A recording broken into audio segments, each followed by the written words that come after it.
নমস্কার বন্ধুরা, মিমিস কিচেনে আপনাদেরকে আরেকবার স্বাগত জানাই। আজ আমি আপনাদেরকে ফুলকপির মালাই চাপ বানিয়ে দেখাবো। এখানে ফুলকপি নিয়েছি, আদা রসুন বাটা, কাজু, ধনেপাতা, ফ্রেশ টক দই, কাঁচা লঙ্কা, চাট মশলা, এখানে ধনে, জিরে, গরম মশলা, এগুলো, গোলমরিচ, আর আছে পেঁয়াজ। এবার ফ্রেশ ক্রিমটা ভুলে গেছিলাম, এটা হচ্ছে ফ্রেশ ক্রিম, যেগুলো লাগবে আর কি ইনগ্রিডিয়েন্টস এগুলো। এবার প্রথমে আমি একটা ডেকচিতে জল বসিয়ে দিয়েছি। এবার ফুলকপিগুলোকে আমি খানিকটা ভাপিয়ে নেব। দেখবেন ফুলকপিতে অনেক সময় পোকা বা গ্যাসও হয়, ফুলকপিটা একটু ভাপ দিয়ে ফেলে নিলে ভালো। জাস্ট 2-3 মিনিট মতন আমি একটু বয়েল হলেই আমি জলটা ফেলে দেবো।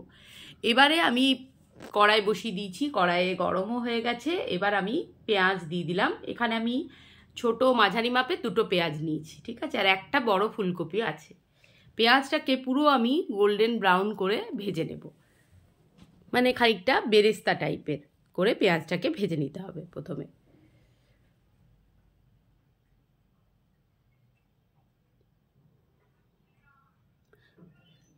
শীতকালে তো প্রচুর ফুলকপি, বাঁধাকপি এগুলো অ্যাভেলেবেল, তো একঘেয়ে না খেয়ে মাঝে মধ্যে যদি এইভাবে রান্না করে খাওয়া যায় তো খুব ভালো লাগে স্বাদটা। তো সেই জন্যই আর কি আজকে আমি এইটা রেসিপিটা বানিয়েছি, তো আপনাদের সাথে সেটাই আমি শেয়ার করলাম। এরপর পেঁয়াজটা ভাজা হয়ে গেছে, তুলে নিয়েছি। ওই তেলের মধ্যেই আমি দিয়ে দিয়েছি মাখন একটু। তারপর ফুলকপিগুলোকে আমি ওর মধ্যে দিয়ে দিলাম।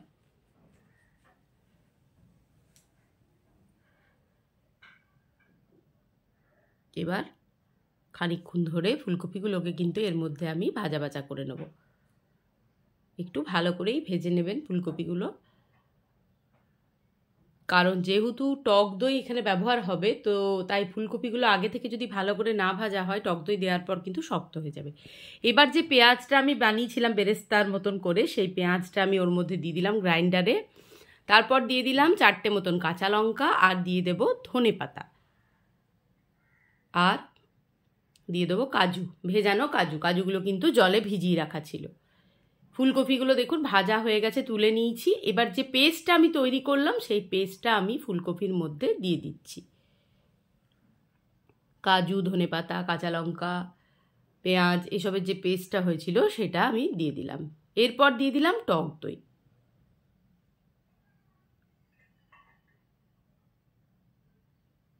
তারপরে দিয়ে দিলাম জিরের গুঁড়ো, গোলমরিচের গুঁড়ো, গরম মশলার গুঁড়ো, ধনের গুঁড়ো, সব দিয়ে এবার ভালো করে এটাকে আমি মাখিয়ে নেব।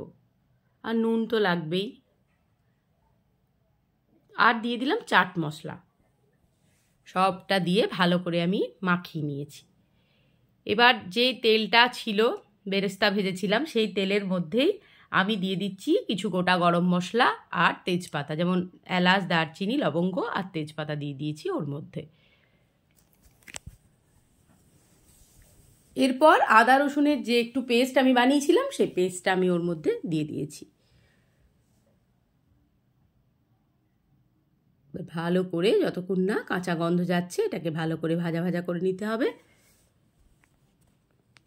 এরপর যে ফুলকপিটা আমি মশলা দিয়ে ম্যারিনেট করেছিলাম সেটা আমি ওর মধ্যে দিয়ে দিচ্ছি।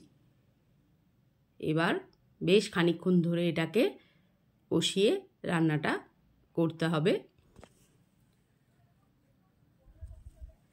একটু ঢাকা দিয়ে সিম করে করে এটাকে ভালো করে কষিয়ে নিতে হবে।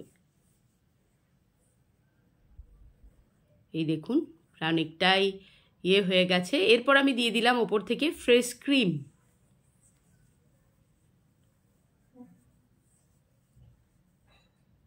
এবার মিশিয়ে নিচ্ছি পুরো ব্যাপারটাকে। এটা না রুটি, পরোটা বা পোলাও বা ফ্রায়েড রাইস এইসবের সাথে খেতে বেশি ভালো লাগবে। রাতের দিকে যদি এরকমভাবে ফুলকপির মালাই কোপ্তা বানিয়ে নেন তাহলে খুব ভালো হবে। মালাই চাপ এরপর হয়ে গেছে, তখন আমি দিয়ে দিলাম কাসুরি মেথি আর কিছু ফ্রেশ কাঁচা লঙ্কা আমি কুচিয়ে ওপর থেকে দিয়ে দিয়েছি। ব্যাস তৈরি হয়ে গেছে আমার ফুলকপির চাপ, মালাই চাপ।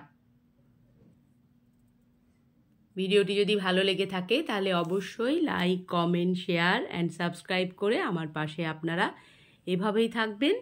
ভালো থাকুন, সুস্থ থাকুন।